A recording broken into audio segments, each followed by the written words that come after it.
वैकुण्ठवर्धितबलोऽथ भवत्प्रसादादम्भोजयो निरसृजत् किल जीवदेहान्।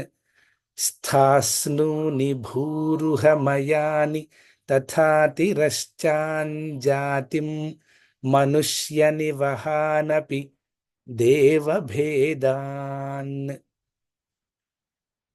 मिथ्याग्रहास्मिमतिरागविकोपभीतिरज्ञानवृत्तिमिति पञ्चविधां ससृष्ट्वा उद्दामतामसपदार्थविधानदूनस्तेने त्वदीयचरणस्मरणं विशुद्ध्यै।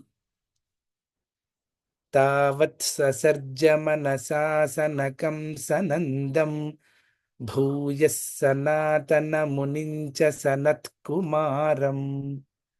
ते सृष्टिकर्मणि तु तेन नियुज्यमानास्त्वत्पादभक्तिरसिका जगृहुर्न वाणीम्।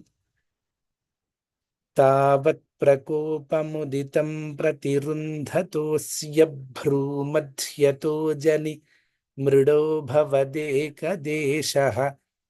नामानि मे कुरु पदानि च हर नामानि मे कुरु पदानि च हाविरिञ्चेत्यादौ रुरोद किल तेन सरुद्रनामा।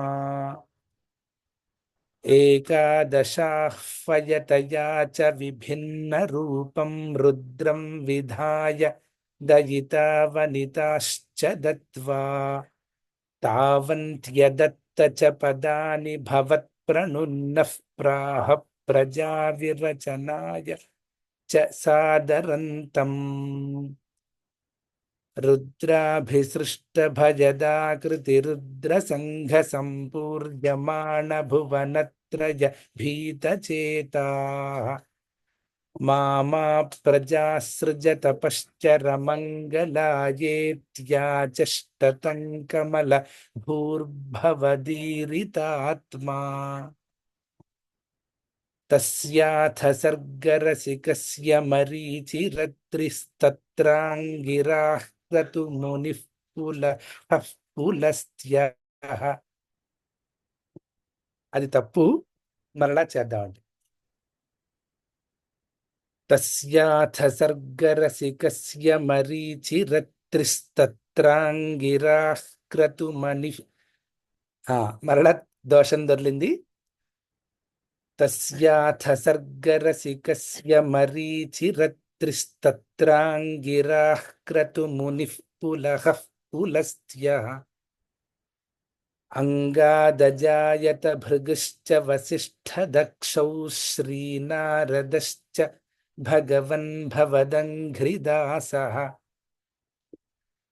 धर्मादिकानभिसृजन्नथ कर्दमं च वाणीं विधाय विधिरङ्गज संकुलोऽभूत्। त्वद्बोधितैः सनकदक्षमुखैस्तनूजैरुद्बोधितश्च विररामतमो विमुञ्चन्। वेदान् पुराणनिवहानपि सर्वविद्याः कुर्वन्निजानन गणाच्चतुराननोऽसौ। पुत्रेषु तेषु विनिधाय ससर्गवृद्धिमप्राप्नुवंस्तव पदाम्बुजमाश्रितोऽभूत्। जानन्नुपायमथ देहमजो विभज्य स्त्रीपुंस भावमभजन्मनु तद्वधूभ्याम्।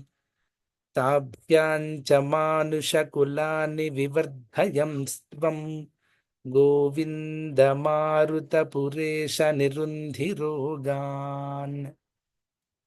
हरिः ओं तत्सत्।